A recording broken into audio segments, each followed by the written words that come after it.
Today on the Rock Vlog, it's 5 reasons why you should go see Gone Girl.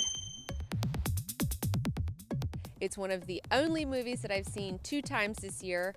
The other movies I've seen being Guardians of the Galaxy, Winter Soldier, and the Lego Movie, and Rise of the Planet of the Apes.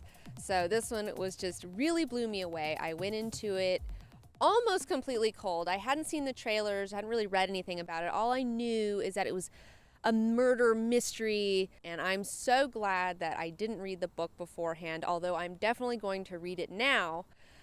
Because that movie was just one of the best movie-going experiences of the year for me. Another thing that I knew about the movie going into it was that it was directed by David Fincher, and that was definitely enough to get me into the theater. Now, one thing about this film is that it's really hard to talk about it without giving away spoilers. And I'm going to try to do part of this video without spoilers, and then we're going to do a little bit of spoilers, and I'll let you know when that's going to happen. But honestly, if you haven't seen this movie, just go see it. Number 1. David Fincher. I love David Fincher movies. I think he is a brilliant director that you should always look out for. Just see what he's doing.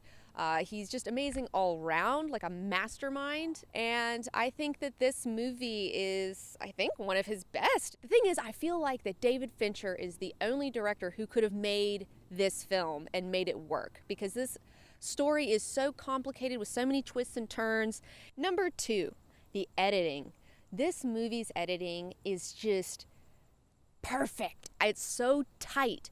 Every scene is just completely efficient, and it all flows together so nicely. And the reason that I noticed the editing was the fact that I went and saw this movie twice, because the first time I saw it, my socks were just blown off. But then when I saw it the second time, I really tried to notice the technical craftsmanship that's going on in this film. This movie definitely deserves an Oscar nomination for Best Editing.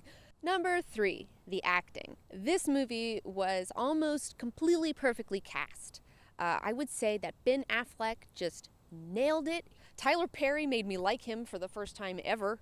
Like, a lot of people are saying this about Tyler Perry. It's like, where did that come from? And I think the reason why Ben Affleck and Tyler Perry work so well in this movie is the fact that these two people deal with a lot of media scrutiny, a lot of internet hate and things like that, public outrage against them. The Batfleck thing. I've never heard so many people get upset about a casting for a movie in my life. It's really great for them to cast them in these roles as people who deal with media perceptions. I think that's really smart. It's very meta of them. Here's the thing. Anytime you're going to talk about Ben Affleck, you have to talk about his upcoming role as Batman right now, okay? And the deal is that he's not going to be remembered for being Batman. He will be remembered for being Nick Dunn in this awesome movie that is going to stand the test of time and will be around in 20 years. And also, Rosamund Pike, I'm not familiar with her work. I don't remember where I've seen her before, but I will say, seriously, she does deserve an Oscar nomination for this, Best Actress. Number 4 reason to see this movie is the score.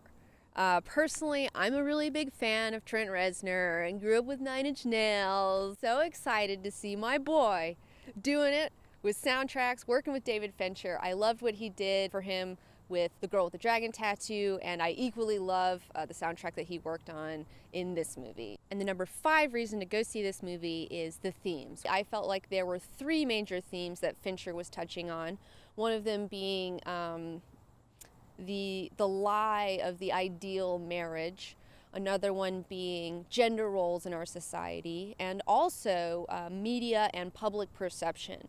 Now, here's the point in our review where if you haven't seen the movie, you need to stop watching, because I'm going to start talking about spoilers right now. Fun fact, when I started this shoot, I thought I could do it without a jacket, but then it just got 1 degree too cold. So back to what I was saying, public perception in the media is something I find really interesting, because I am a person who has gone from just being a civilian to being somebody who is scrutinized by the public. And man, it's super nuts. Like, it's a crazy thing to put yourself out there and have people just judging you, projecting their shit on you. It's fucking crazy, man. So having to watch Ben Affleck deal with that sort of stuff was really interesting for me. And I found Tyler Perry's character super intriguing with the fact that he's this character who knows how to deal with public perception and how to guide public perception, because that is, at the end of the day, what you have to do. It's not about the truth. It's not about what's actually happening. And it's just, it's an animal. And, you know, people are just get whipped up so easy by the media, you know, when we don't know what the fuck is going on. And going from public perception to talking also about the media and about how people love witch hunts and about how the media has these headlines and these sound bites that all of these people consume, and they think that they know everything that's going on just from seeing this little blurb, this listicle.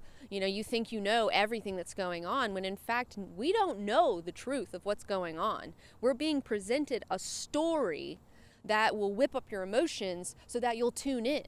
And I just love seeing somebody talk about that, because the media, that's what it is. You know, we all think that we know everything that's going on when we have no clue what's going on behind the scenes. Another thing Gone Girl talks about is the lie that is the ideal marriage, that we're all fed this bullshit about how you're gonna get married and you guys are gonna promise not to be that person, and you're gonna beat the odds and it's gonna be perfect, and how that's just totally wrong. The movie really shows Ben Affleck and his character of Nick Dunn and how, you know, he seduces Amy and, you know, they have this great relationship. But then at the end of the day, he's not really that guy. He's just pretending to be someone that is good enough for Amy. And then Amy, you know, she has a whole bit where she talks about the cool girl and how she decided she was going to be the cool girl for Ben Affleck, and how they're both lying to one another and they're both falling in love with people that they're actually not at their core, and how, you know, eventually in a marriage, you know, you can't lie forever. You're going to have to be who you are at some point. And that could create disastrous problems for you and your partner. If you haven't been in a long-term relationship, to see how, you know, people grow and people change, and how people become resentful of one another and bitter of one another because of these lies that we tell each other. It was just so well done. You know, I've got a lot of bones to pick with marriage personally, so I love seeing this more realistic take on a, you know, bullshit social thing that's being pushed on all of us all the time for some reason. Like, we're all supposed to get married and have an amazing, perfect family, an amazing, perfect marriage, and nobody does it. It's just a defunct institution that needs to be revamped. And the theme that I enjoyed the most in Gone Girl was David Fincher playing with gender. I love the fact that not only do you have this, you know, conflict between Nick and Amy, but if you notice, you know, Nick has a twin sister. And I don't think that's an accident. I feel like Nick's twin sister is like supposed to be representative of his feminine side. His sister is definitely the one that's like, what are you doing? You know, like, you know, she's always trying to help him figure out how to navigate everything. I really enjoyed also the Detective Boney, where you have the lead detective is a woman on the case, and she has a partner who isn't as experienced as her. I don't think that he's a detective also, but she has a male partner who's under her. And I felt like Amy was just trying to get revenge on Nick, that like the way most women would like to get revenge on their shitty boyfriends or their shitty husbands who give up and they stop doing things. Not to say that she's not at fault too, okay? But I really feel that it's important for people to go see this movie because, I mean, as I said earlier, David Fincher didn't end up getting a sequel. You know, he was going to have a trilogy of movies for The Girl with the Dragon Tattoo, and that didn't happen just because of poor performance at the box office. And that is such a shame, because he is such a quality, top-notch filmmaker. He really deserves our money, you know? I mean, he just makes solid, great movie after solid, great movie.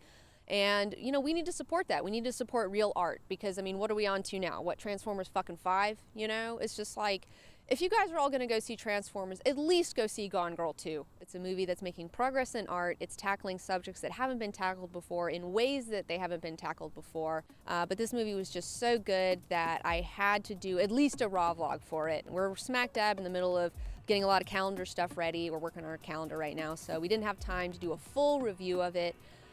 So we just had to do the mini one. Don't forget to like this video, subscribe to my channel, and follow me on Facebook, Twitter, Instagram, and Tumblr for all your Comic Book Girl 19 news and updates. I'm so cold. I'm like shivering, motherfucker.